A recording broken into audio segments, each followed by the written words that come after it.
Hi, it's Dr. Folakemi here. So, I'm going to be talking about something a bit controversial for some people. I'm sure some people have heard about it, but others may just be hearing about it for the first time. Newsflash, medicated soaps and liquids are bad for your skin. Bad. Yes, I said it. Medicated soaps and liquids are not good for your skin. I know a lot of us grew up thinking that, we need to get rid of all the germs on our skin, we need to keep our skin as clean as possible, use a lot of antiseptic soaps and antiseptic liquids, particularly for children, babies when they're born. You put all those liquids in their bath water, they're actually very, very bad for the skin. What I want to share with you is why. Our skin is like an environment, or what scientists call a microbiome, or has what is called a microbiome. A microbiome is an environment of germs, bacteria, fungi, viruses, and some of them are useful or healthy bacteria or healthy germs that live on our skin, and they have a job they are doing. Think of them as tenants in a building, for instance. If you're a landlord, you have tenants that are useful to you because the tenants pay rent, and they make sure that your property, for most good tenants anyway, your property is kept intact. So imagine if, as a landlord, you decide to chase away all your tenants and not lock the doors of your properties. Imagine what will happen to that property. You have a lot of hooligans and riffraffs coming into that property and vandalizing it, and they're not going to pay you any rent because they're not there legally, and they're just going to make a mess of the place. And that sometimes is what happens when we use antiseptic or medicated soaps and liquids. We actually wash off the healthy and the good bacteria that is on our skin that serves a purpose. Some of those bacteria colonize the skin and make sure that the unhealthy or the harmful germs do not come onto the skin.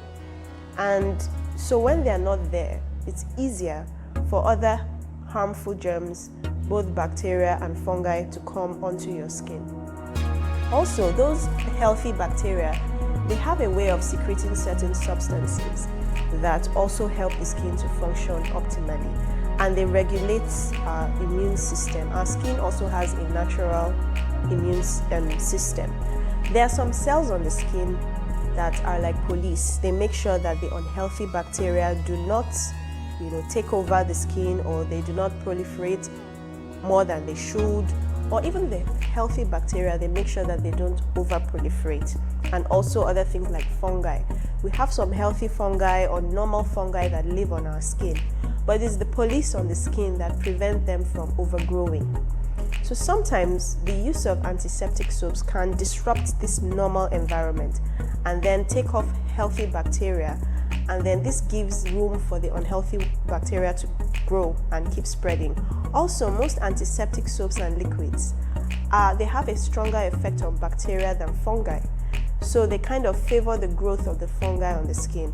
That's why we have a lot of people in our environment having fungal skin infections, because when you take off all the healthy bacteria, it's in favor of the growth of fungi. So the fungi can grow without any hindrance. So it's very important that we do not make a habit of using antiseptic or medicated soaps and liquids for everyday use. The FDA in the US did a study and showed that there was no benefit of medicated soaps over plain toilet soaps. They also showed that a lot of medicated liquids had substances that were harmful to the environment and also could affect or disrupt hormones in the body. So at the end of the day, the risks of using medicated liquids and soaps outweigh the benefits that they may provide. And washing your hands with simple soap and water was found to be just as effective as using a medicated soap or liquid. So you really don't need to douse your body with antiseptic or medicated soaps or liquids to be clean.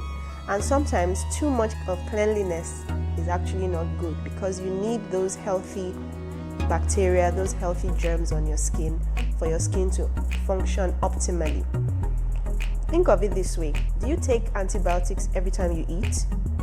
Imagine that every time you had to eat food, you took antibiotics to kill the germs in the food. That would be really a complete abuse of medication.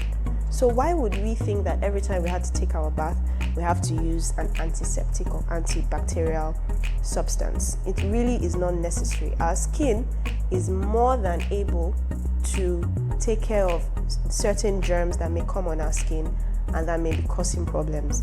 There are only very few occasions that medicated soaps are recommended by a dermatologist, and it's usually for a controlled or short period of time and not to be using on an everyday use. So please avoid medicated soaps. And medicated soaps also are known to increase the risk of developing certain skin conditions. We find that a lot of inflammatory skin conditions like seborrheic dermatitis, like acne, can be aggravated by the use of medicated soaps as well. So please pick a plain, gentle soap.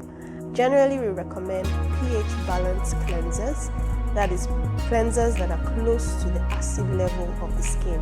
Our skin is acidic, usually with a pH 4 and 5.5, and you want to use a cleanser that is close to the pH or the acidity of the skin, because then your skin will be able to function optimally.